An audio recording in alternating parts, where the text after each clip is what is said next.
من الشيطان الرجيم بسم الله الرحمن الرحيم الحمد لله رب العالمين الرحمن الرحيم مالك يوم الدين إياك نعبد وإياك نستعين اهدنا الصراط المستقيم صراط الذين أنعمت عليهم غير المغضوب عليهم ولا الضالين آمين Bismillah wa bihi nasta'in wa la udwana illa 'alal zalimin asyhadu an la ilaha illallah wa nashhadu anna Muhammadan 'abduhu wa rasuluh Allahumma salli ala Muhammad wa ala ali Muhammad wa ba'd.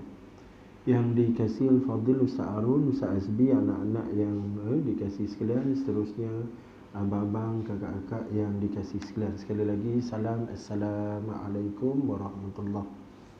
Alhamdulillah, sama Alhamdulillah, kita rafakkan lagi syukur pada Allah Ta'ala.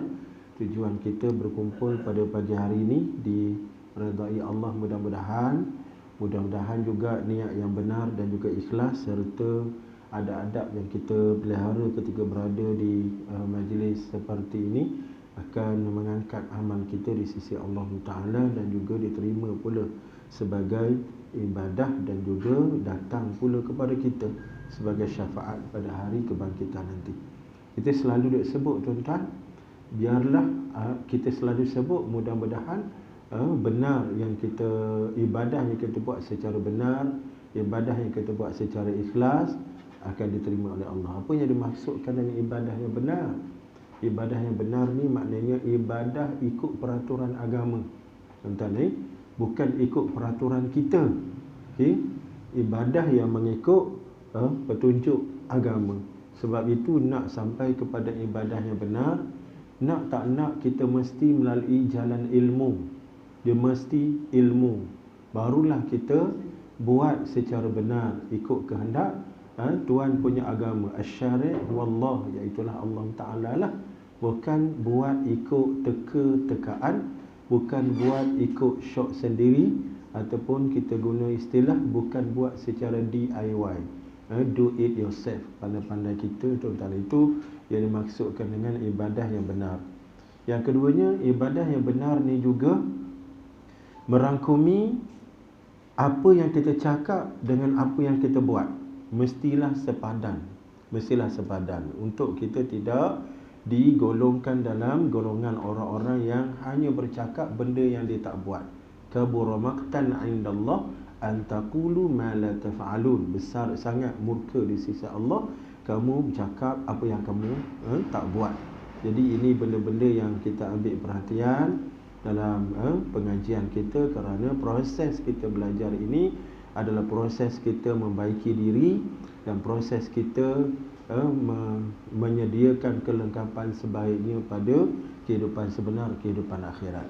Mudah-mudahan kita dipermudahkan. Amin ya rabbal alamin. Sahabat yang dikasihi sekalian, kita masih melihat kepada bab sifat syurga dan juga ahlinya.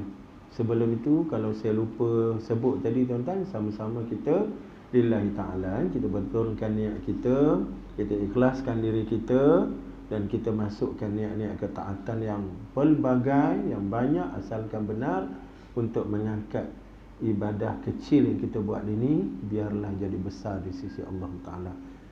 Antara sebab membesarkan ibadah kita ini ialah dengan niat. Niat boleh membesarkan amalan kecil dan boleh mengecilkan amalan besar.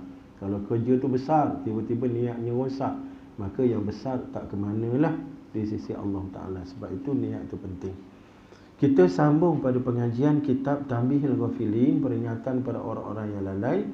Al-Imam Al-Faqih Abul Laith As-Samarqandi rahmatullahi alaih wa nafa'ana bi'ulumihi fid darain. Mudah-mudahan kita mendapat manfaat besar dunia dan akhirat dengan kitab yang baik ini. Masih kita melihat kepada sifat syurga dan ahlinya. Muka surat 73, kalau kitab biru ni, kitab biru, kitab kecil, muka surat berapa Ustaz ya? Kitab 92. Okey, kita masih melihat kepada cara ataupun kaedah untuk mendapat syurga yang disebut menerusi ijtihad Imam Abul Laith As-Samarqandi rahmatullahi alaih. Dan kita sebut pada pengajian tentang syurga ni, Ia adalah pengajian tentang tawaran Allah Ta'ala, tuan-tuan ni. Apa yang Allah offer pada kita. Sebab kita di dunia ni memang kita nak sangat offer-offer yang baik dalam kehidupan kita. Dan kerana offer yang baiklah menyebabkan orang ni bergila-gilaan. Kerana orang tahu nilai kualiti emas, sampai orang sanggup untuk kita kata apa, untuk mengambil risiko yang besar untuk mencari emas, permata, belian, mutiara dan sebagainya. Sebab orang tahu nilai itu. Nilai emas, dia punya tawaran hebat daripada emas tadi. Maka samalah kita orang seorang masjid ni, antara benda yang wajib kita ketahui ialah tawaran daripada Allah Ta'ala. Apa yang Allah tawarkan? Sehingga kan kita ni perlu menghadapi ujian dalam kehidupan dunia dengan sabar, dengan pengorbanan, dengan keyakinan baik sangka kepada Allah Ta'ala. Apa tawaran itu?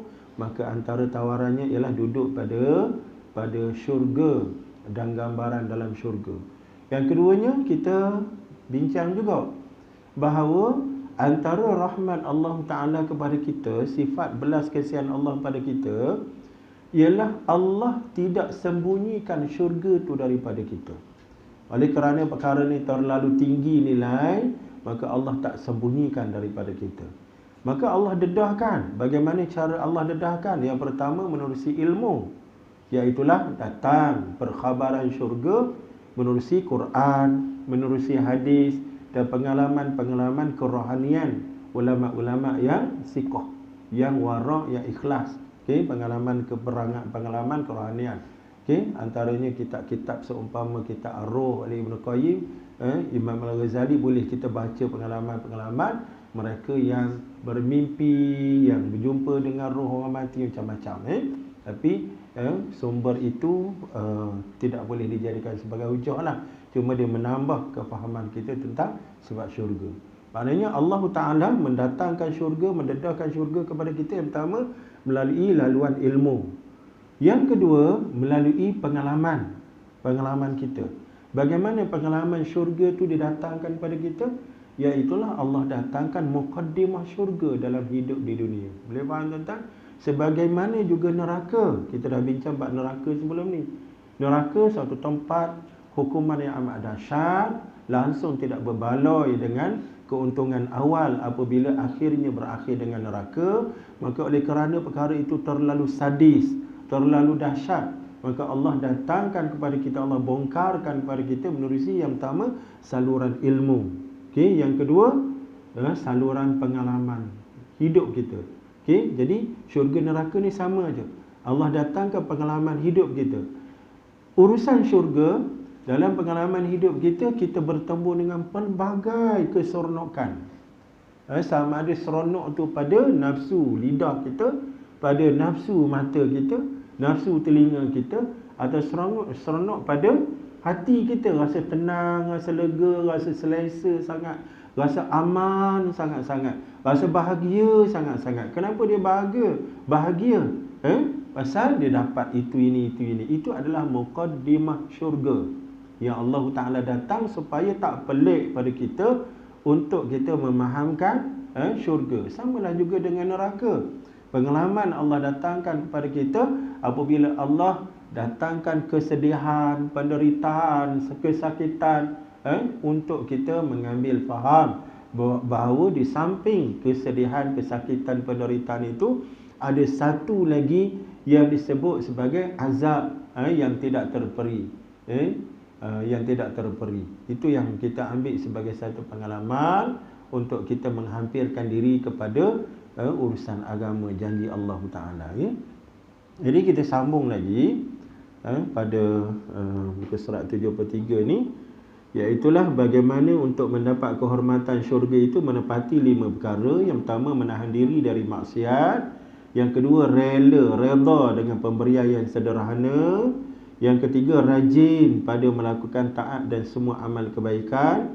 Yang keempat, sayang pada orang-orang yang soleh dan bergaul pada mereka, sebab mereka diharapkan syafaat. Cuma hadis tu kita potonglah, hadis tu mengikut apa ni orang panggil ilmu takhriju hadis. Hadis ni adalah maudhu'.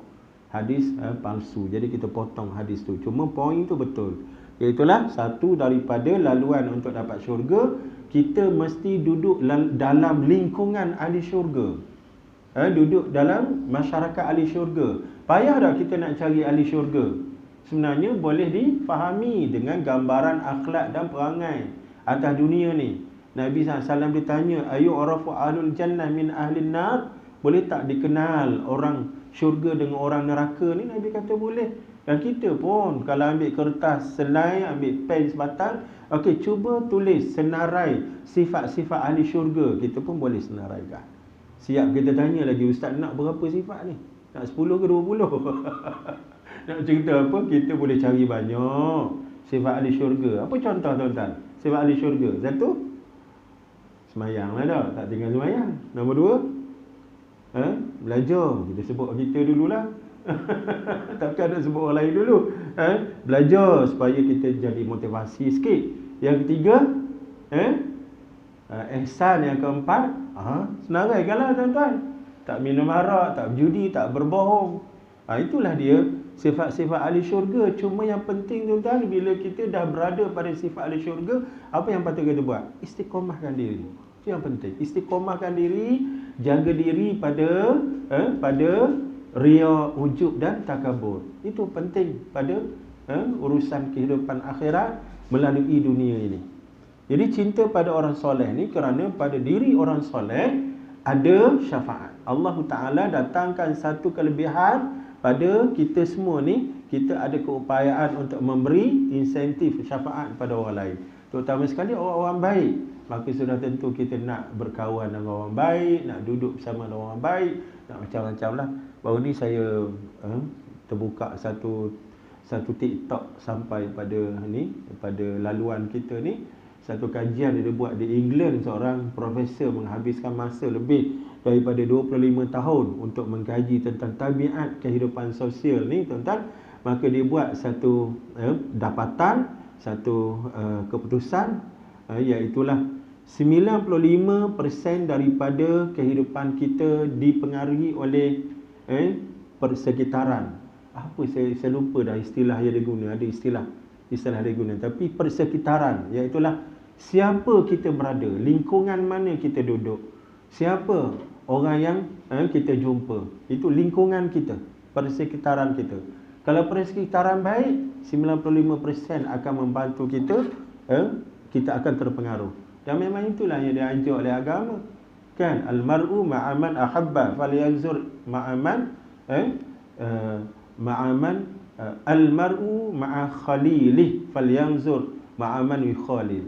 Seseorang itu akan bersama dengan khalil dia, orang yang dia sentiasa berjumpa, bergaul, berinteraksi. Maka perhatikan siapa yang dia jadikan sebagai rakan pergaulan dia tu. Itu penting tuan-tuan ni. Yang keduanya tuan-tuan, pada orang soleh ni, bila kita jumpa orang soleh, tok-tok guru ni, kita ambil keberkatan, ambil manfaat daripada dia. Bukan setakat kita salam cium tangan. Kita ni cerita kita kalau jumpa nak cium tangan je tuan-tuan. Kawan tu tangan pun tak basuh lagi. Yang penting bukan sekadar salam cium tangan, tapi kita ambil adab daripada dia. Boleh faham tuan-tuan ambil adab, tiru dia punya adab, tiru dia punya kealiman, kewarakan dia tu. Warak dia tak buat begini, warak dia buat itu. Maka ambil benda-benda macam tu sebagai satu daripada hak dia ke atas kita. Iaitulah kita ambil belajar benda-benda tu daripada dia tuan-tuan. Kemudian yang kelima ni kita sambung. Yang kelima, memperbanyakkan doa dan minta masuk syurga serta mati secara husnul khatimah. Yang penting tuan-tuan. Kesudahan pada orang Islam ni, kesudahan kepada orang Islam, bincanglah apa saja, pom-pam, last sekali dia pergi pada doa. Tuan-tuan, doa ni ibarat kata penutup kepada usaha dan ikhtiar yang dilakukan. Nabi SAW sebut apa? Doa silahul mu'min. Kan doa itu adalah senjata orang mukmin. Doa adalah mukhul ibadah, otak ataupun inti kepada ibadah. Jadi doa tu tak boleh dilepaskan. Sebab itu kita yang semayang bersolat ni, alhamdulillah, kita sudah diikatkan dengan urusan doa. Sebab itu amat malang sangat-sangat orang yang meninggalkan solat, kerana orang tu dia tak berada pada doa. Dan kita sebut pada pertemuan sebelum ni, Ibn Qayyim Al-Jauzi dia jelaskan tentang kekuatan doa. Apabila sahaja kita berdoa, maka ada 3 keadaan berlaku. Ada 3 keadaan berlaku. Doa itu, apa guna doa itu? Antara tujuan kita berdoa untuk membebaskan diri kita, melepaskan diri daripada balak. Sedangkan balak itu adalah takdir daripada Allah Ta'ala.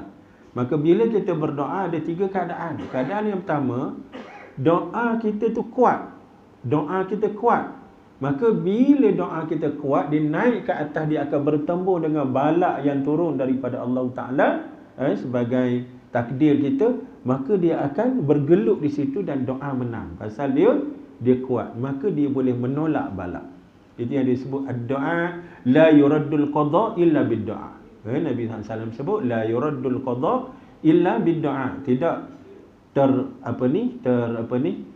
tidak tertolak qada itu, takdir itu, melainkan dengan doa. Jadi doa macam mana? Doa yang kuat. Bagaimana bentuk doa yang kuat? Doa yang diucapkan secara sedar, secara khusyuk, secara ikhlas pada Allah Ta'ala. Lepas tu Nabi ajar pada kita, ketika doa kita mesti yakin doa kita tu diterima Allah. Ud'uallah wa antum muqinuna bil ijabah. Itu cara kita diajar untuk berdoa. Doalah kepada Allah dalam keadaan kamu yakin doa kamu diistijabahkan oleh Allah, diterima. Terima ke Ustaz? 10 tahun dah doa benda yang sama. Kan kita faham kan doa ni sama ada Allah jawab sekarang, Allah jawab esok, ataupun dua-dua Allah buat. Sekarang jawab, esok pun dapat lagi. 3 keadaan itu berlaku setiap kali kita berdoa.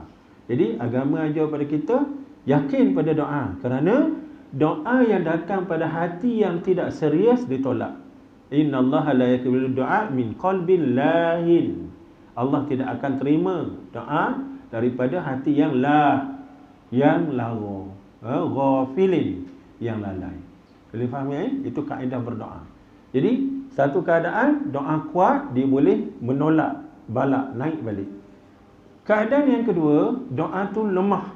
Doa dibuat secara ala-ala begitu, acuh tak acuh, maka balak lagi kuat menyebabkan balak turun, doa yang kalah. Itu situasi doa yang kedua menurut Imam Ibn Qayyim Al-Jauzi. Yang ketiganya, situasi menang-menang. Doa kuat, balak pun kuat. Akhirnya dia bergelut di tengah-tengah, akhirnya tak ke mana. Doa tak naik ke atas, balak tak turun ke bawah. Itu keadaan yang digambarkan oleh Imam Ibn Qayyim Al-Jauzi. Jadi kita ambil, kita nak yang pertama, doa yang kuat, yang boleh menepis balak tadi. Maka kita baiki cara kita berdoa.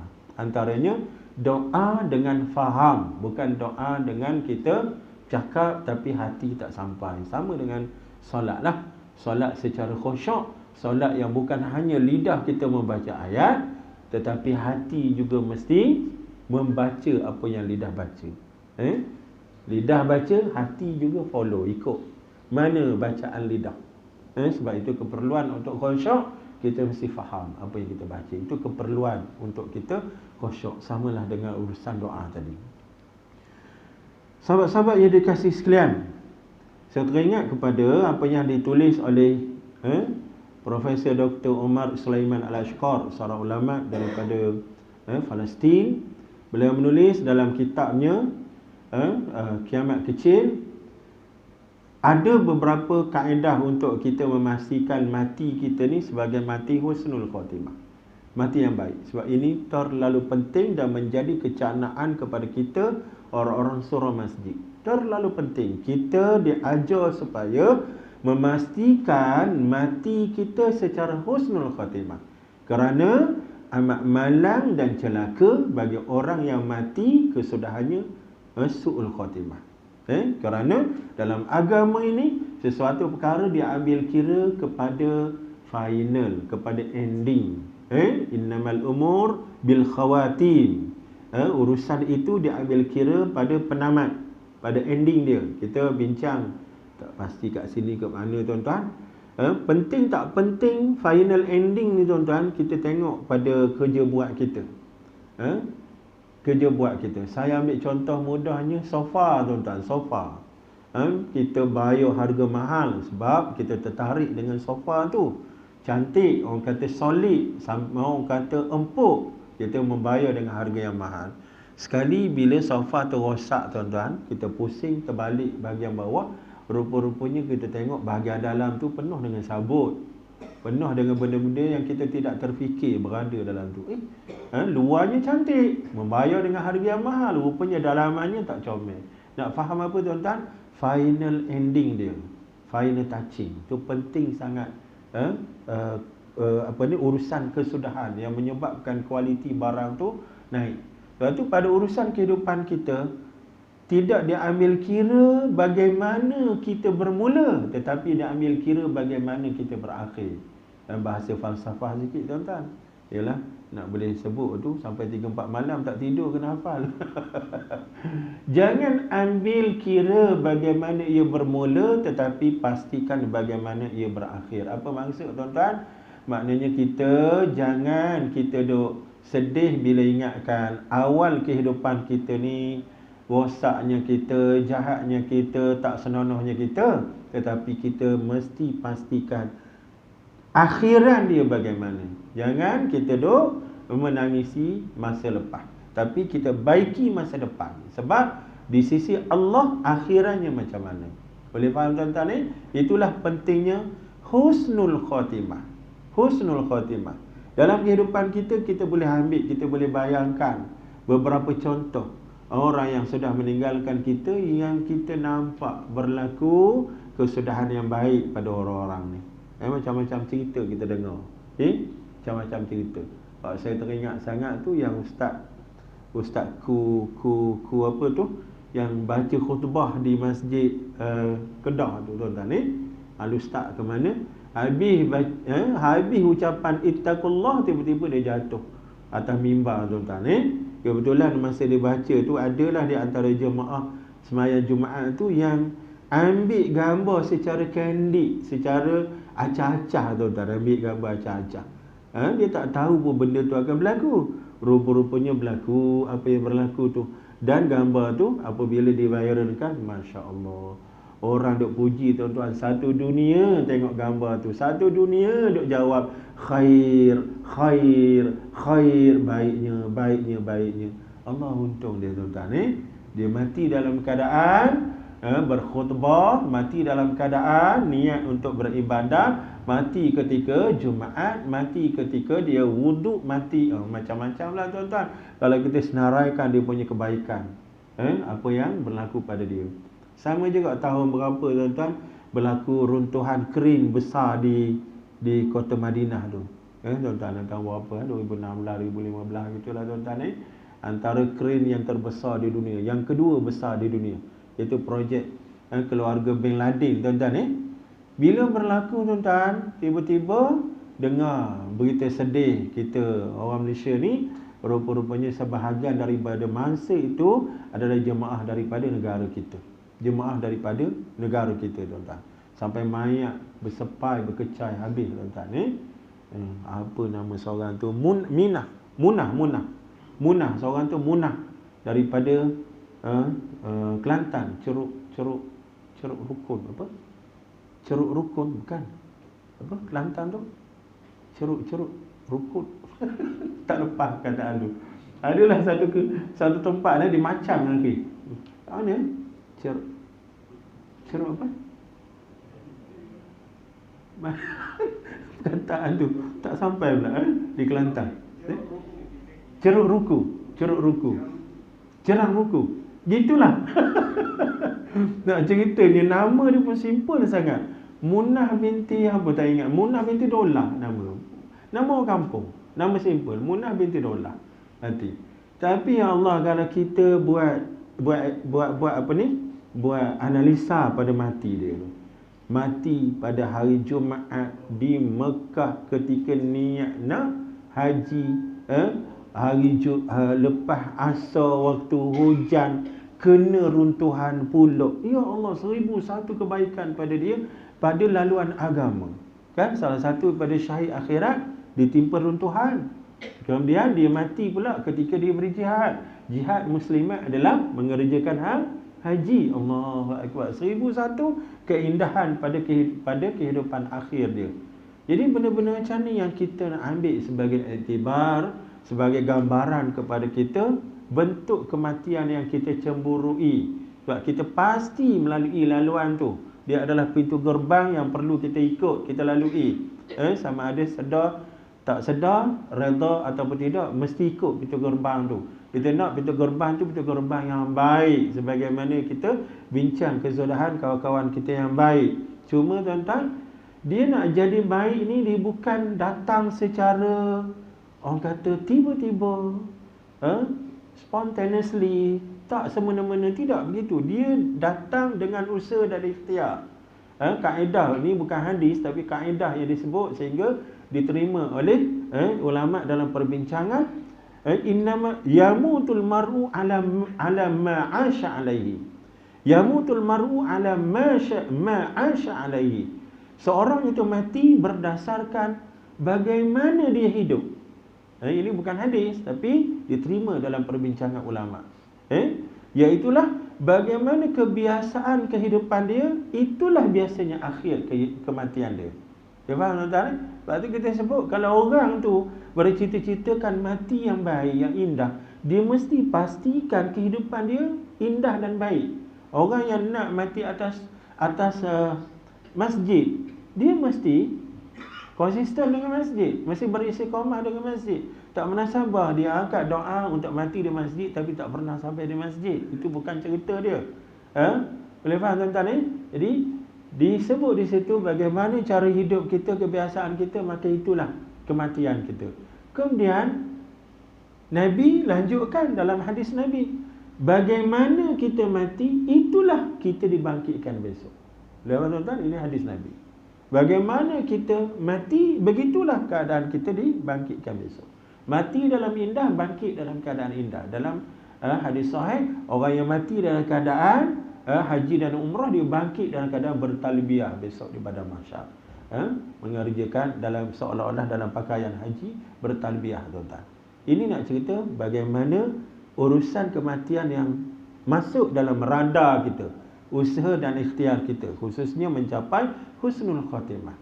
Pada masa yang sama kita takut berlaku su'ul khatimah. Pasal apa?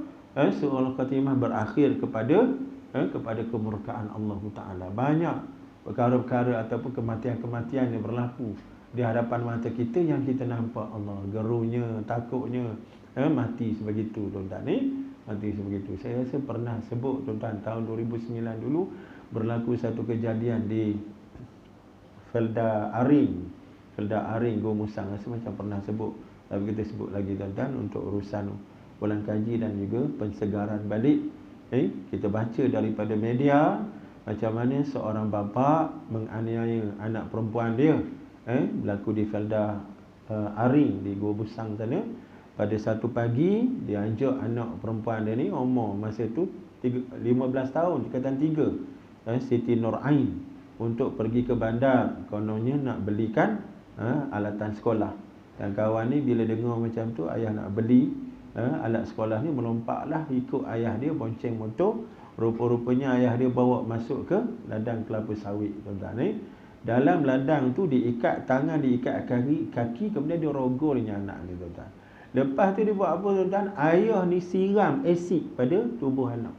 Siram asid, maknanya nak bunuh anak ni tuan-tuan. Sampai begitu sekali. Asid bila kena pada tali tangan kaki ni, terlepaslah tuan-tuan, terbakar. Meraung budak ni, berlari bangun tuan-tuan. Maka peneroka pada hari tu, pagi tu, peneroka dengar bunyi jeritan ni, masing-masing pakak datang. Bila si bapa ni tengok ramai orang datang, dia panik. Asid ada kat tangan, dia buat apa tuan-tuan? Dia minum, menggelupur kat situ tuan-tuan. Ayah sekitar umur 46 tahun begitu, menggelupur, mati kat situ. Siti Nur Ain ni cedera parah, dibawa ke Hospital Kubang Kerian. Hospital Kubang Kerian HUSM tuan-tuan. Kubang Kerian 6 bulan terperangkap di sana. Macam-macam rawatan diberikan kepada tubuh dia yang terbakar ni tuan-tuan.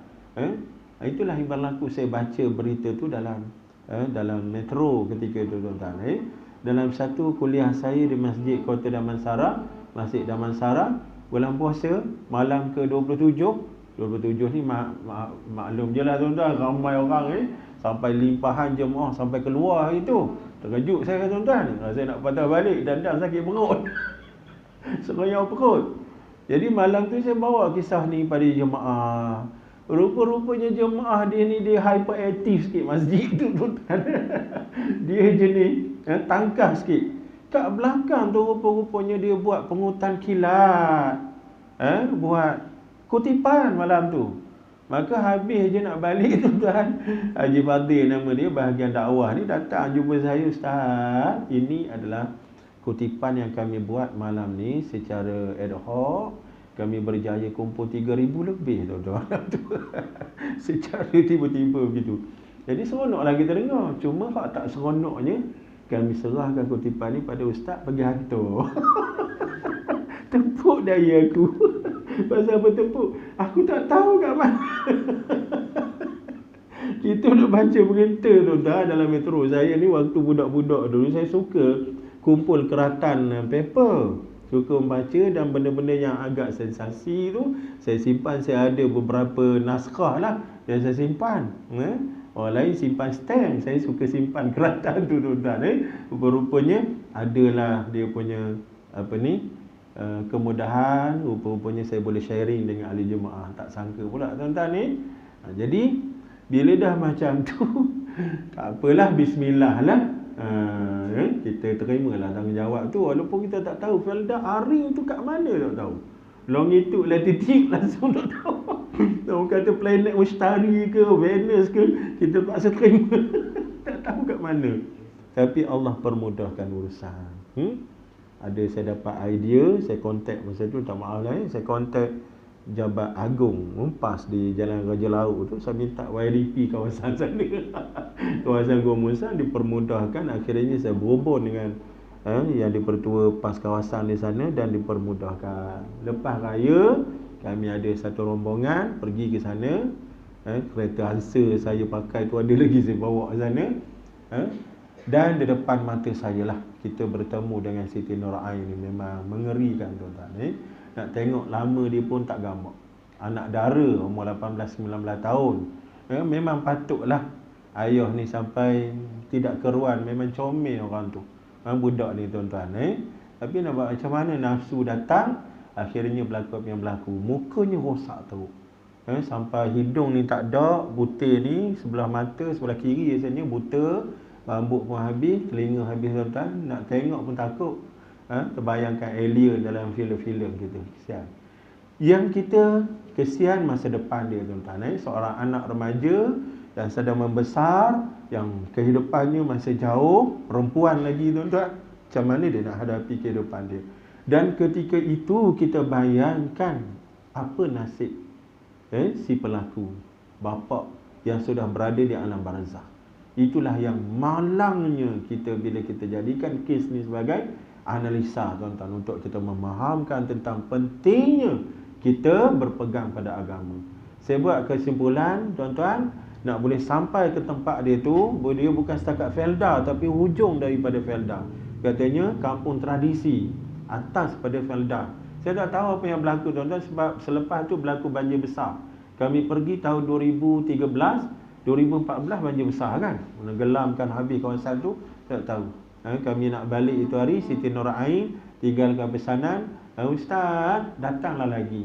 Dia kata kita fahamlah dia perlukan kekuatan, sokongan dan juga motivasi tuan-tuan. Yang kata sedih teringat kepada si pelaku apa jadi pada barzakh. Itu gambaran tuan-tuan sebahagian daripada kehidupan yang hitam, berakhir dengan kesudahan yang hitam. Sedangkan kehidupan sebenar adalah kehidupan akhirat. Bila mati secara kesudahan yang tak comel, macam mana dia nak hadapi tu?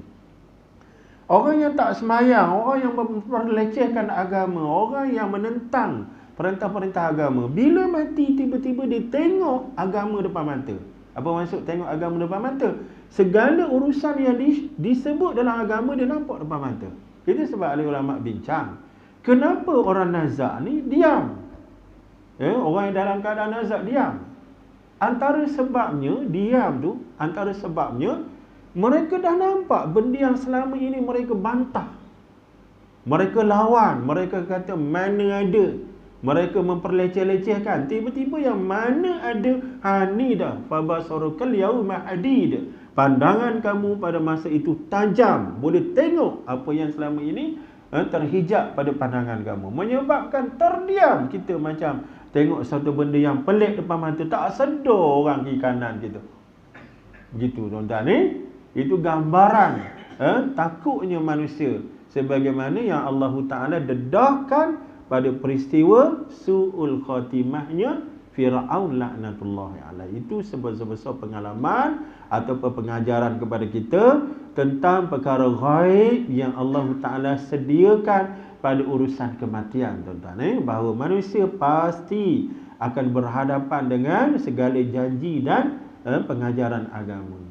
Kamu berada pada sebelah mereka yang taat ataupun mereka yang menentang. Itu nasib masing-masing, tuan-tuan, pada peristiwa husnul khatimah ataupun su'ul khatimah.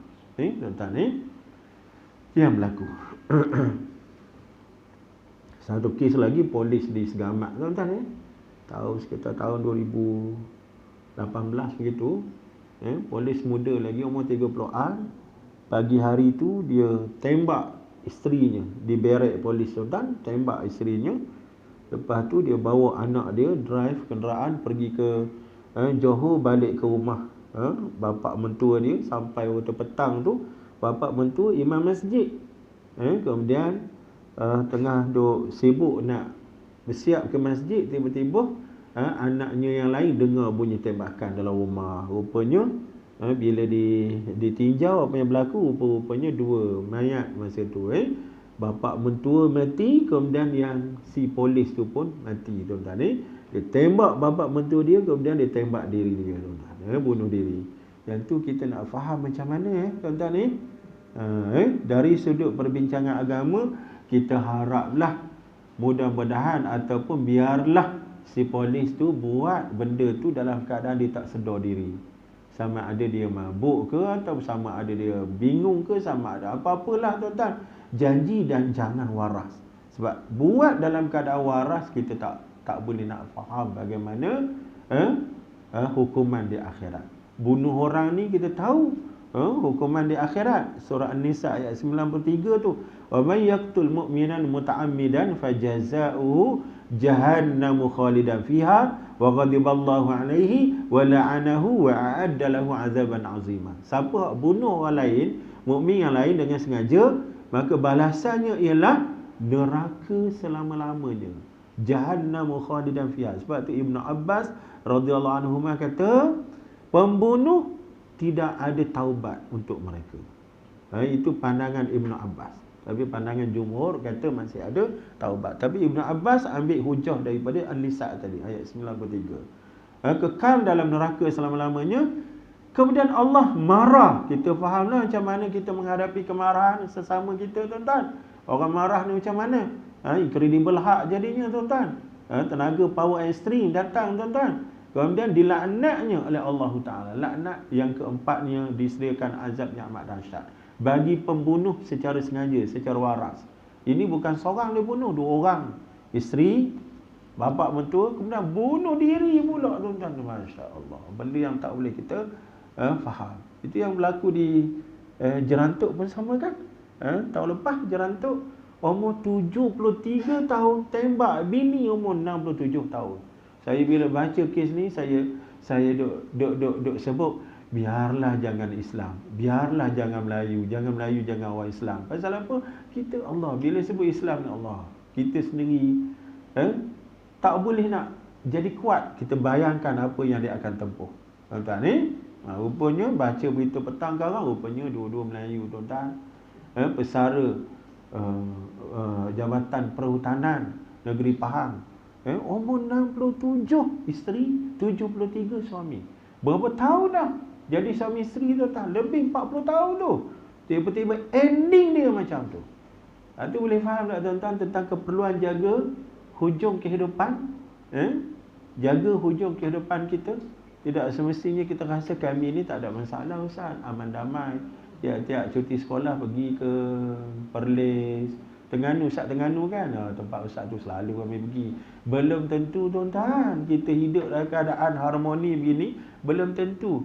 Bila datang takdir pada kita, setan masuk menyelit dalam saat-saat yang tersisa tu je dia boleh masuk dia punya racun dia, hembusan dia, bisikan dia, ludahan dia, dan tu juga dalam masa sesaat dua dia boleh berubah tuan-tuan. Jadi apa yang berlaku ni? Itu yang berlaku pada jagaan kehidupan akhir. Sebab itu bila kita faham perkara ini, kita akan terasa bahawa keperluan untuk kita duduk setiap masa di bawah lembayung rahmat Allah. Sentiasa mengikat diri kita di bawah perlindungan agama. Sebab kita faham tidak semestinya keadaan yang harmoni sekarang kekal selama-lamanya. Dalam masa hanya beberapa saat dia boleh berubah. Jadi keadaan sebaliknya. Jadi macam mana nak jaga? Jaga diri, berada di bawah rahmat kasih sayang Allah Ta'ala sentiasa dengan kita mengekalkan urusan agama secara berkekalan pada kita, tuan-tuan. Jadi kita kembali kepada pandangan Syekh Umar Sulaiman Al-Ashqar. Dia sebut ada 4 perkara yang kita kena pastikan sebelum kita nak untuk memastikan kita ni berakhir dengan husnul khatimah. Perkara pertama sudah tentu jaga akidah. Itu yang penting, tuan-tuan. Jaga akidah. Dalam Quran surah Al-Kahfi ada ayat yang menggerunkan kita. Qul hal unabbiukum bil akhsarina a'mala. Katakanlah ya Muhammad, nak tak kalau aku beritahu kepada kamu orang yang paling rugi amalan. Paling rugi amalan. Alladzina dhalla sa'yuhum fil hayatid dunya wa hum yahsabuna annahum yuhsinuna sun'a. Siapa orang yang paling rugi amalan? Orang yang menyangka dia betul tapi rupanya dia sesat. Boleh faham tak? Alladzina dhalla sa'yuhum fil hayatid dunya. Mereka yang sesat pada kehidupan di dunia, wa hum yahsabuna annahum yuhsinuna sun'a. Pada masa yang sama dia tak nampak dia sesat. Dia nampak dia betul. Ini bahaya, tuan-tuan. Allah sebut sebagai satu peringatan keras menerusi surah Al-Kahfi. Ada ulama syarah ayat ni, tuan-tuan, bawa kepada kisah mereka yang berakidahkan Khawarij. Boleh faham, tuan-tuan? Sebagai satu daripada peringatan untuk diri kita, tuan-tuan. Siapa dia golongan Khawarij? Bila berlaku krisis antara Sayyidina Ali radhiyallahu anhu dengan Sayyidina Muawiyah bin Abi Sufyan, berakhir dengan peristiwa majlis tahkim tu, peristiwa urusan perdamaian di parlimen ketika itu, tuan-tuan. Tiba-tiba wakil kumpulan Ali, Sayyidina Ali, Abu Musa Al-Asy'ari, ditipu oleh wakil Sayyidina Muawiyah, itulah Amr bin Al-As. Maka pecah kumpulan Ali. Ali pecah lagi. Iaitulah satu kumpulan mengeluarkan diri mereka daripada ketaatan kepada Sayyidina Ali. Siapa kumpulan ini? Kumpulan yang diberi nama sebagai Khawarij. Khawarij ni maknanya kumpulan yang keluar, kharaja, keluar daripada ketaatan Sayyidina Ali. Ramai tak, tuan-tuan? Mereka asalnya orang Syiah. Syiah ni maknanya pengikut setia Sayyidina Ali. Syiah mana asal Syiah adalah pengikut setia Sayyidina Ali. Tapi hari ini bila sebut Syiah, lebih jauh pada itulah dari sudut akidah. Mereka sudah banyak rosak akidah Rafidah sehingga mengkafirkan selain daripada sahabat-sahabat yang mereka terima, melaknat bagai, tuan-tuan. Berapa ramai kumpulan ini? 16,000 orang, tuan-tuan. Dalam catatan ahli sejarah, 16,000 orang yang keluar daripada ketaatan kepada Sayyidina Ali. Dan mereka ini terdiri daripada ahli Quran. Pada dahi mereka ada tanda sujud.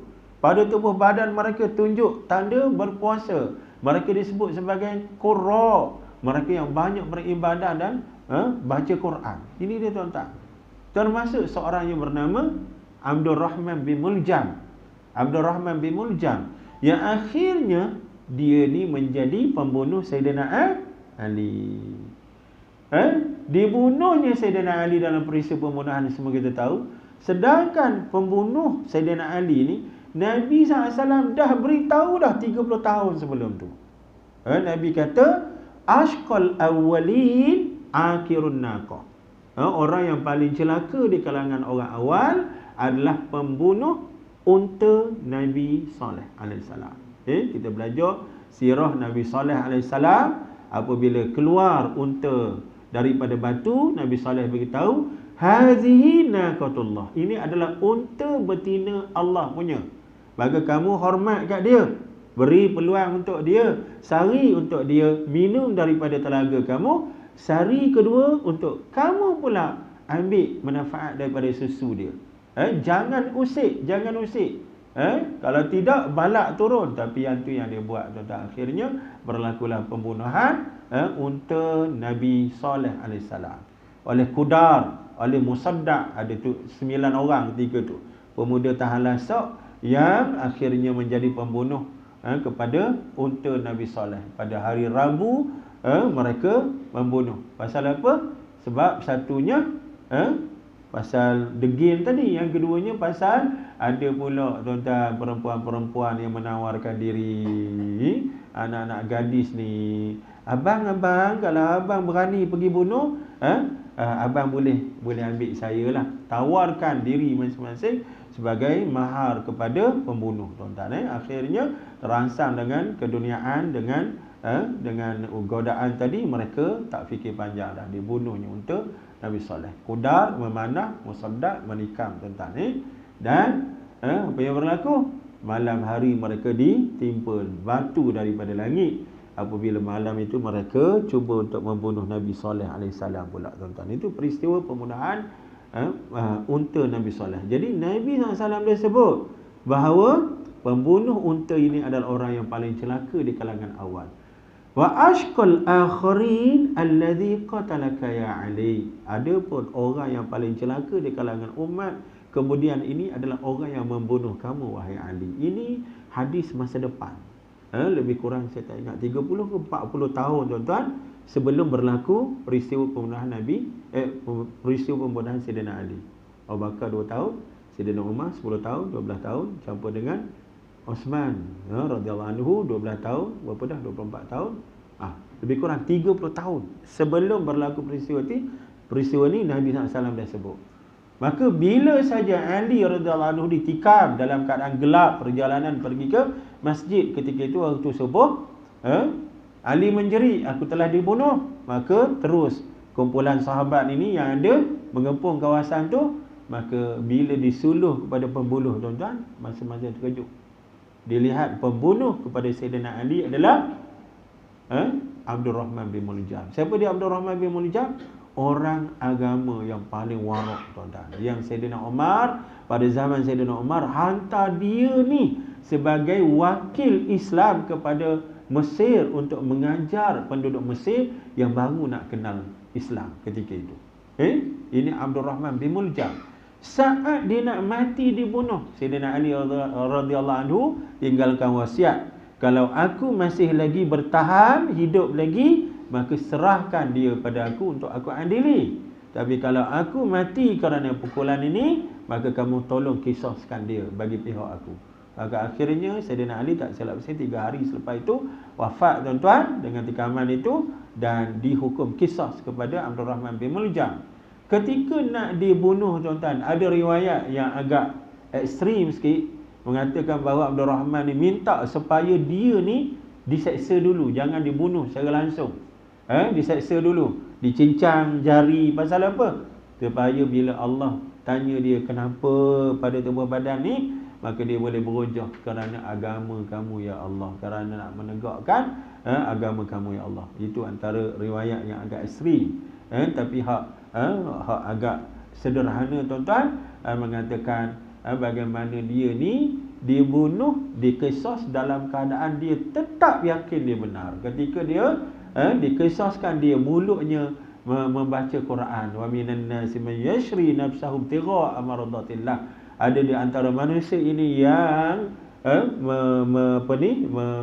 menggadaikan nyawanya kerana mencari redha daripada Allah Ta'ala. Sampai begitu sekali. Maknanya apa, tuan-tuan? Sampai ke mati dia tak tahu dia ni rosak. Akidahnya rosak.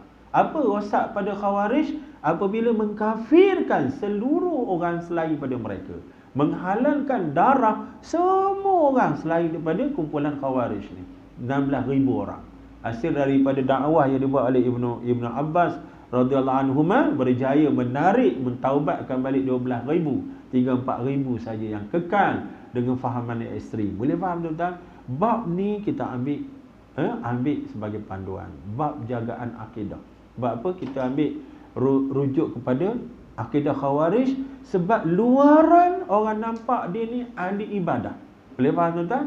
Ahli ibadah, orang yang baca Quran, orang yang beramal dengan akhlak Islam. Rupanya pada hati dia tersimpan kesumat dan juga benci kepada selain daripada mereka. Jaga tuan-tuan. Kalaulah pada zaman golongan ahli-ahli, kita kata apa, sahabat-sahabat masih lagi ada, sudah wujud perkara itu, apakah tidak ada kebarangkalian perkara itu lagi membiak pada akhir zaman, dalam keadaan kita ni jauh daripada Nabi dan dalam keadaan kehidupan kita agak terbuka sebegini. Boleh faham tuan-tuan? Terutama sekali benda Allah ni pula kita pegang stempel kat tangan, macam-macam benda muncul daripada benda Allah ni tuan-tuan ni. Akidah-akidah yang pelik-pelik datang dalam ni. Itu baru apa? Hak organ pun ada tuan-tuan ni. Sihat. Ada benda-benda macam tu yang kita nak ambil kira untuk kita memastikan husnul khatimah, jagaan akidah. Yang kedua, jangan tangguh taubat. Ada mutaswifi taubah. Itu yang kedua. Nak dapatkan husnul khatimah. Tuan-tuan, dalam urusan hidup kita bukan masalah berdosa. Sebab sebagai manusia kita tak boleh elak dosa. Boleh faham tuan-tuan? Tengah-tengah kita duk beribadah pun ada dosa. Tengah ibadah tiba-tiba riak datang, ujuk datang, semua datang. Itu dosa tuan-tuan. Tengah ibadah tu, tuan-tuan. Nak ceritanya kita ni memang pendosa. Cuma bagaimana pengurusan dosa itu yang penting. Apabila kita berdosa, kita faham diri kita bermaksiat, apa yang kita buat selepas maksiat dan dosa itu berlaku?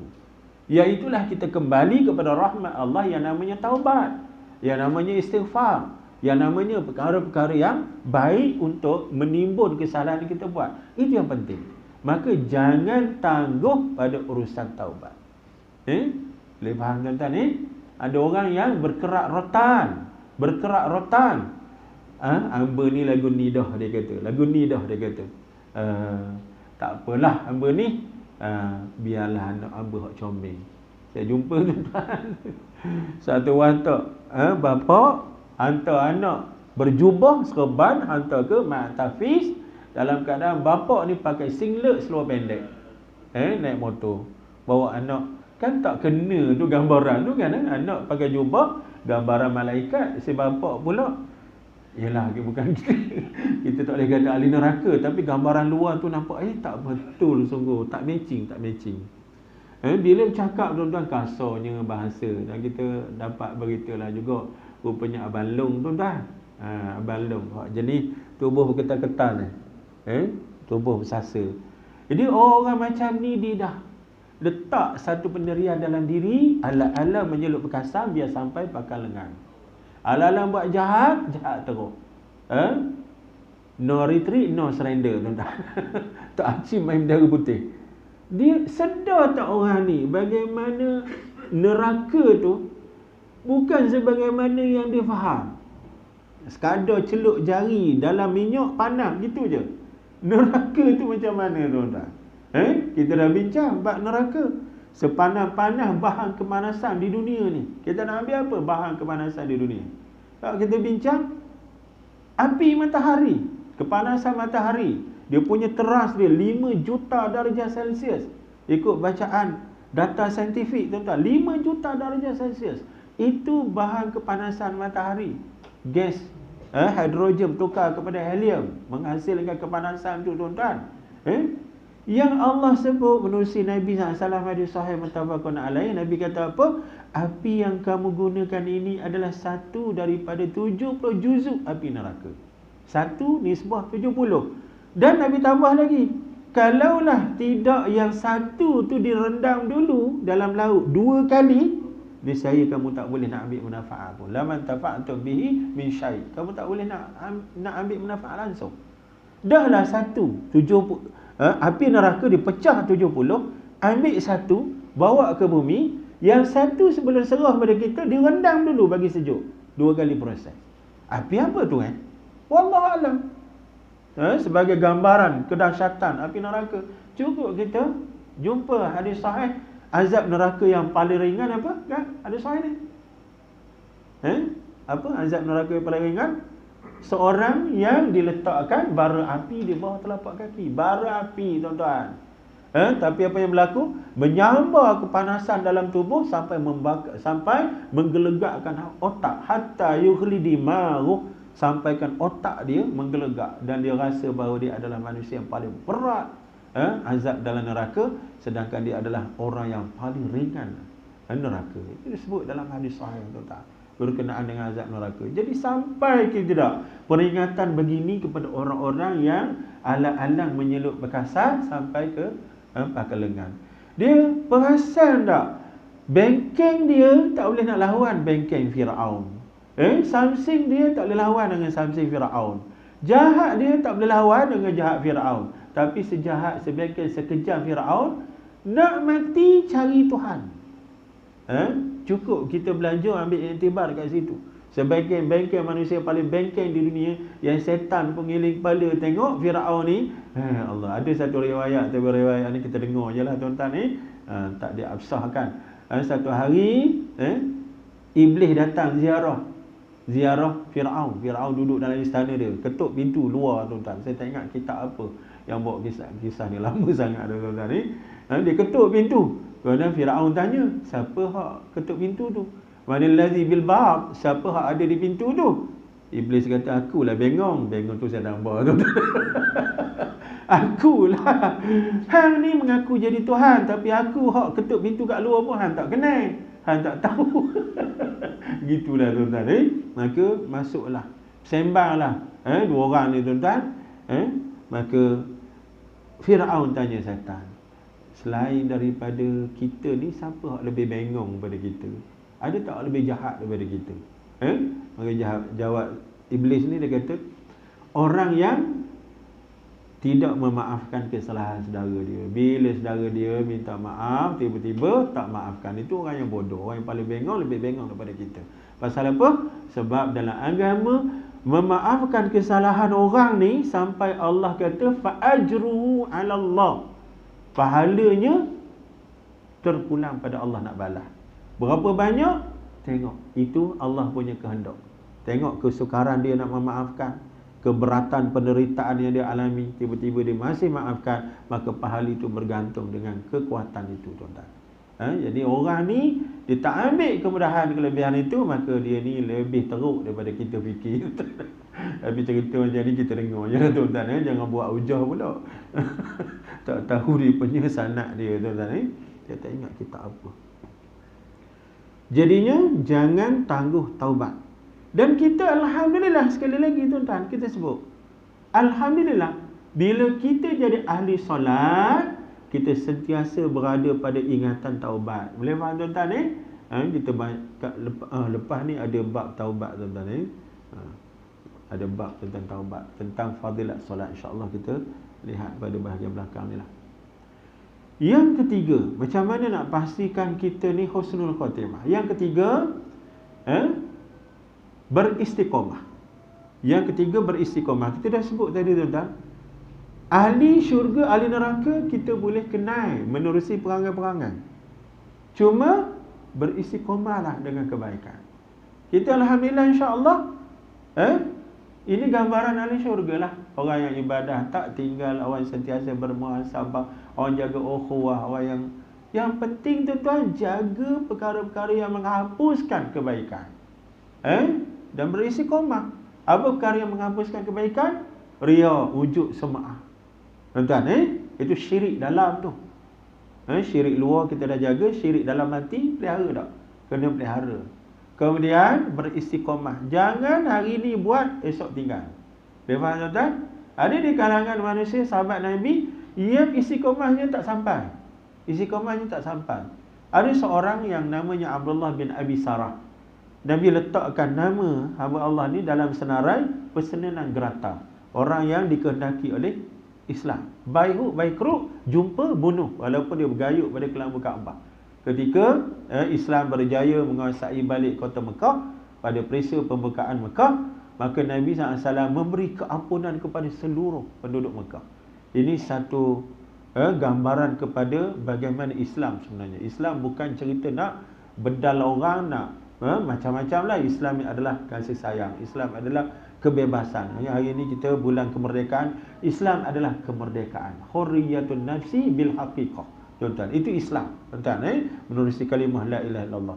Tiba-tiba Nabi keluarkan lebih kurang dalam 10 orang yang apa pun keadaan mereka, bergayut dalam Kaabah ke, jumpa, tetak dia, bunuh dia. 10 orang. Antaranya ialah Abdullah bin Abi Sarah. Apa masalah dia, tuan-tuan? Sudah tentu kita faham, dengan tabiat Islam, memaafkan, penyayang, mendahulukan kasih sayang, tiba-tiba keluar senarai yang perlu dibunuh. Sudah tentu kita bayangkan jenayah dia orang. Maka antaranya Abdullah bin Abi Sarah ni, kesalahan dia ialah apabila dia jadi sahabat Nabi tapi mengkhianati amanah. Nabi SAW berikan tugasan kat dia untuk menulis wahyu pada peringkat awal, tapi dia solat amanah tu, tuan-tuan. Dia khianat dengan dia tukar ayat-ayat Allah Ta'ala. Maka Jibril beritahu kepada Nabi SAW, nak ditangkapnya ketika di Madinah, tapi sempat dia lari balik ke Mekah, tuan-tuan. Maka dia duduk dalam senarai orang yang dikehendaki oleh Islam, pasal dosa jenayahnya terlalu berat. Tapi akhirnya, tuan-tuan, walaupun 10 senarai dikeluarkan, hakikat sebenarnya 3 orang je yang benar-benar dibunuh, tuan-tuan. Hak lain tetap dapat keampunan, termasuk Abdullah bin Abi Sarah yang kemudiannya bertaubat balik pada zaman Sayyidina Uthman, dilantik menjadi penguasa di wilayah dikuasai oleh orang Islam. Itulah di Islam, tuan-tuan. Termasuklah Ikrimah bin Abi Jahal. Dia termasuk dalam senarai yang perlu dibunuh, dan kerana dia ni tetap menunjukkan bengkeng dia, walaupun dia nampak kawan-kawan dia sudah surrender dan dia nampak Islam sudah masuk ke dalam kota, tapi dia tetap tunjukkan bengkeng dia, dan dia termasuk dalam senarai itu. Tapi akhirnya dia dimaafkan oleh Nabi SAW. Dan baik dia, dan kita pun baca riwayat-riwayat daripada mulut dia, tuan-tuan. Ikrimah bin Abi Jahal, dia jadi orang baik, iman masuk dalam diri, berubah dia punya luaran dalamannya, dan dia menjadi orang yang sidik, yang benar, yang amanah, yang dengan benarnya itu dia menjadi ahli agama, tuan-tuan. Kata-kata agama yang keluar daripada mulut dia menjadi panduan kita sampai hari kiamat, tuan-tuan. Jadi kita boleh baca riwayat-riwayat Ikrimah, terutama riwayat pada Padang Mahsyar. Kita dah jumpa riwayat tu. Itu nak cerita orang yang tidak beristiqamah. Seorang lagi, Uqbah bin Abi Mu'ayth. Uqbah bin Abi Mu'ayth ni, tuan-tuan, adalah termasuk dalam kelompok sahabat Nabi yang awal terima Islam. Dia duduk pada al-awwaluna sabiqun, kumpulan yang awal masuk Islam. Tapi apa yang berlaku pada dia? Allah tak izinkan dia ni, tuan-tuan. Bila dia bertemu dengan Abu Jahal, dia ada hubungan peribadi dengan Abu Jahal. Maka Abu Jahal bagi amaran kat dia, Uqbah, kamu nak pilih siapa?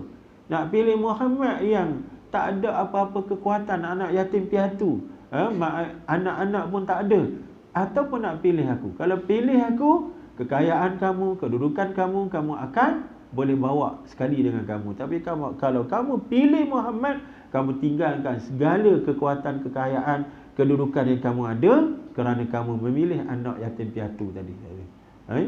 Akhirnya Uqbah ni pilih Abu Jahal, walaupun dah terima Islam, tuan-tuan. Dan pada peristiwa Abu Jahal beri tawaran kepada kawan-kawan dia ketika nampak Nabi sedang solat seorang-seorang, selepas Abu Talib meninggal, selepas Khadijah binti Khuwailid meninggal, maka ketika itu pertahanan diri Nabi begitu bolos. Orang kafir ni boleh pergi merapati Nabi SAW, tuan-tuan. Maka dalam satu peristiwa, Abu Jahal sedang melihat Nabi SAW sedang solat. Abu Jahal beri tawaran, siapa antara kamu hak sanggup untuk bawa sesuatu, untuk bawa najis binatang, letak timbunkan pada tubuh Muhammad ni? Maka yang sahut tawaran itu adalah Uqbah bin Abi Mu'ayth, tuan-tuan. Dia nak tunjukkan setia dia kepada Abu Jahal, padahal dia dah terima Islam sebelum ni. Akhirnya, tuan-tuan, apa yang berlaku? Bila Nabi SAW diselamatkan daripada gangguan itu, najis itu diturunkan, Nabi habisan solat, Nabi angkat tangan, Nabi doa secara jelas, Allahumma alaika bi Abi Jahlin ibni Hisham, Allahumma alaika bi Uqbah bin Abi Mu'aid. Nabi sebut nama senarai kafir ni tuan-tuan, 3-4 orang. Ibnu Mas'ud kata, demi Allah, semua nama yang dibaca oleh Nabi mati dalam keadaan dahsyat dalam perang Badar. Dalam perang Badar tuan-tuan. Yang puak-puak ni pula, Abu Jahal terutama sekali, bila dengar nama disebut secara langsung dalam doa Nabi SAW, apa jadi pada mereka tuan-tuan? Taruh lari berkurung dalam rumah beberapa hari tuan-tuan, sebab mereka tahu ini benar-benar Nabi. Apa yang mereka buat hanyalah kerana degil kerah hati mereka, tapi mereka tahu ini adalah Nabi. Bila nama mereka didoa laknat, maka itu pasti berlaku. Boleh faham tuan-tuan ni? Dan yang kita nak fokusnya Uqbah bin Abi Mu'aid, kesudahannya mati sebagai orang yang celaka tuan-tuan, orang yang terhindar daripada rahmat Allah. Kenapa? Tidak beristiqamah. Jadi beristiqamah itu penting tuan-tuan. Kita dah sebut tadi, penting kita untuk mewarisi sifat ahli syurga, dan penting juga untuk kita berterusan pada sifat ahli syurga. Penting untuk kita menanggalkan perangai ahli neraka, dan penting juga untuk kita beristiqamah pada menjauhi sifat-sifat ahli neraka. Boleh tuan-tuan? Dan yang keempat, yang terakhir, pastikan iman kuat. Jangan lemah iman. Itu antara laluan kepada husnul khatimah. Jangan sampai bila ditanya kepada kita, kamu tahu tak apa kebaikan yang patut kita buat, dia boleh senaraikan. Senarai kebaikan. Kebaikan yang namanya kewajipan, yang namanya perkara sunat, kebaikan menjauhi haram, menjauhi perkara makruh, dia boleh senaraikan dari sudut ilmu. Maknanya dia tahu apa dia kebaikan, apa dia keburukan yang patut dia tinggalkan, kebaikan patut dia buat. Malangnya daripada senarai yang dia senaraikan, kebaikan yang dia senaraikan dia tak buat pun, keburukan yang dia senaraikan dia buat pula. Yang tu jangan tuan-tuan, jangan jadilah gitu. Yang ni yang banyak berlaku. Ini banyak berlaku tuan-tuan. Manusia melanggar perintah bukan kerana mereka tak tahu itu dosa, itu maksiat, tapi keupayaan diri nak mengawal, nak menjaga diri, bersabar pada satu-satu perkara. Yang itulah tuan-tuan yang perlu kita perhatikan. Bukan kerana kita tak tahu, tapi bagaimana kita nak teruskan, nak menjunjung apa yang kita tahu tuan-tuan. Sebab tu jangan sampai iman kita lemah. Boleh faham tuan-tuan ni? Itu 4 perkara yang disebut oleh Dr. Umar Sulaiman Al-Ashqar, seorang ulama yang besar, imam dalam Ikhwan Muslimin, dan kita buat sebagai satu lagi tambahan kepada kaedah untuk kita mencari husnul khatimah. Masih sampai sini saja tuan-tuan. Dah lah lebih. Ada apa-apa tuan-tuan nak tambah, silakan. Haji, silakan Haji. Ustaz, silakan. Apa-apa nak tambah? Haji. Tentang pengahiran manusia. Ya. Husnul khatimah. Ya. Meninggal dengan cara yang baik. Jadi dalam tidur atau meninggal dengan cara yang tragik lah. Itu macam meninggal Ya. pun mati dan tempatan Ngeri. Ya. Itu dalam kemalangan pertemuan baru ini ada beberapa orang yang katakan orang itu baik untuk ketiga. Ya, yang tragedi Elmina tu kan. Ya. Ustaz Hafiz tu kan. Kita kan dia bergambarkan dia orang yang mulia betul. Ya. Baik untuk diri lah. Ya. Jadi di mana kan ada datang kita mungkin tidak kan orang yang baik itu boleh meninggal dalam keadaan yang Ya. adakah orang yang betul ada orang yang meninggal yang keadaan yang bukan yang menjaga sakit turut semua ni, adakah sebagai pembalasan Tuhan ataupun pembebasan untuk membebaskan diri dari dosa, Ya. ataupun pembalasan dia sebab apa yang buat Ya. masa di Pada kehidupan dunia. Jadi ada InsyaAllah. Saya cuba. penjelasan dia. Saya cuba. Bila kita bincang tentang husnul khatimah dan su'ul khatimah, kita jangan confuse tentang cara orang tu mati. Okey? Selalunya kita terfitnah pada bahagian itu. Biasanya dalam kes macam Abang Haji sebut tadi, kematian dalam bentuk yang tragis, yang berat, mati terbakar, mati kena hempak, sampai hancur berkecai, mati kena bom. Yang tu cara mati, tuan-tuan.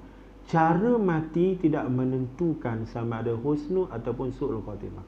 Ingat tuan-tuan, cara mati tidak menentukan sama ada orang tu husnul khatimah ataupun su'ul khatimah. Orang-orang yang tak ada ilmu, dia akan berujar pada tu. Kalau orang tu ahli syurga, orang tu diterima, diredai Allah, kenapa matinya sadis? Kesiannya aku tengok kepala dia berkecai, kesiannya tengok mata dia terbeliok. Bukan, yang tu cara mati tidak ada kena-mengena dengan husnul khatimah dan su'ul khatimah. Kenapa? Sebab husnul khatimah, su'ul khatimah adalah urusan dia dengan Tuhan. Ketika dia mati, bagaimana dia berhadapan dengan mati tu, dengan Tuhan? Apakah dia berhadapan secara redha ataupun secara benci, takut, menyampah? Orang yang mati su'ul khatimah, dia akan menemui kematian itu dalam keadaan yang menyampah, benci, tak nak keluar. Dalam hadis sahih Nabi SAW sebut, sehingga kan roh dia ketika ditarik oleh dia, roh kita ni tuan-tuan, pandangan ulama, peringkat awalnya ditarik oleh pembantu malakul maut, a'wanu malakil maut, pembantu-pembantu malakul maut, hinggalah roh sampai ke halqum. Proses terakhir tu baru dicabut oleh malakul maut, Itu pandangan, dan pandangan ni agak kuat tuan-tuan. Pandangan yang agak kuat. Jadi ketika orang ni benci nak bertemu dengan Allah, kerana dia nampak perkara gaib neraka di depan mata tu, dia tak nak keluar, sedangkan dia sedang dipaksa keluar, sampai roh dia ni terpecah-pecah, fatafarraqa fil jasad, terpecah-pecah, macam nak mengelak lah tuan-tuan, nak mengelak. Anak kecil kita ajak dia untuk mandi pagi, mengelak-ngelak. Itu keadaan roh orang-orang yang su'ul khatimah. Su'ul khatimah. Dan akhirnya keluarlah juga, dipaksa dengan penuh paksaan. Manakala orang yang husnul khatimah adalah ketika dia melihat akhirat di depan mata, dia tak sabar ke depan, merelakan diri untuk segera meninggalkan badan. Tuan-tuan, pasal tak sabar pada ganjaran yang sedang menunggu. Itulah su'ul khatimah dan husnul khatimah. Boleh faham tuan-tuan? Urusan di alam ghaib, bukan urusan pada alam nyata. Ada pun cara dia mati, yang tu rezeki masing-masing. Nabi ajar kita supaya doakan supaya jangan kita diuji dengan mati yang berat. Boleh faham? Antaranya doa Nabi, Allahumma inni a'udzubika minal gharaqi wal hadami wal irtida wal haraq. Ya Allah, aku berlindung daripada mati daripada tempat tinggi. Elmina itulah tempat tinggi. Oh, takut geruntuhan, mati terkena runtuhan, macam kering runtuh itulah. Ataupun ada sepasang suami isteri naik kelisa tuan-tuan, lalu ikut Meru, ikut setia alam tu, baru lagi rasa tahun lepas rasanya, tiba-tiba kering tu pak kena tubuh dia. Ataupun satu suami isteri di Macang tuan-tuan, melintah di satu laluan hujan, pukul 7 lebih malam, batang pokok 2 pemeluk tepi jalan betul-betul kena tubuh dia tuan-tuan. Bomba menangis tuan-tuan waktu keluarkan jenazah, sebab isteri tu sedang hamil dan anak 5 tahun mati atas riba dia tuan-tuan. Itu mati dalam keadaan diuji pada mati berat. Yang tu Allah menerusi Nabi SAW ajar kita supaya kita minta doa. Mati tenggelam kelemasan, mati terbakar kelemasan. Boleh faham Haji? Bezakan antara husnul khatimah dengan ujian pada cara kematian. Kita pastikan kita lindungi diri antaranya dengan ikhtiar doa tadi tuan-tuan. Itu beza dia.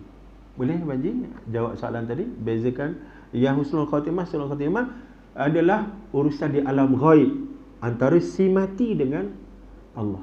Adapun bentuk kematian berat ke, hancur ke, terutama sekali syahid akhir zaman ni, sampai tak jumpa mayat tuan-tuan. Syahid pasal penggunaan bom. Bom secara besar-besaran, hancur lebur. Okey, tengok Syekh Ahmad Yasin bila kena tembakan Apache tu kan, kepala terpelanting tuan-tuan. Jadi itu bukan penanda kepada husnul khatimah atau husnul khatimah. Sayyidina Hamzah bin Abdul Muttalib mati dalam keadaan yang berkecai, tubuhnya dibelah tuan-tuan, menangis Nabi sampai Nabi tak boleh tengok muka Hindun. Hindun pun termasuk dalam 10 orang yang diangkat nama untuk dibunuh, tapi akhirnya dia berikan maaf oleh Nabi SAW. Boleh faham? Boleh jawab tadi Baji? Ada tak yang saya terlupa soalan? Boleh? Saya tak ingat. Sekadar tu lah Baji? Boleh? Akak? Sekadar ni kita akhirkan dengan tasbih kafarah dan surah Al-Asr. Subhanakallahumma wa bihamdika asyhadu an la ilaha illa anta astaghfiruka wa atubu ilaik. Bismillahirrahmanirrahim. Al-'asri innal insana lafi khusr illa alladhina amanu wa 'amilus solihati wa tawassaw bil haqq wa tawassaw bis sabr. Assalamualaikum warahmatullahi wabarakatuh.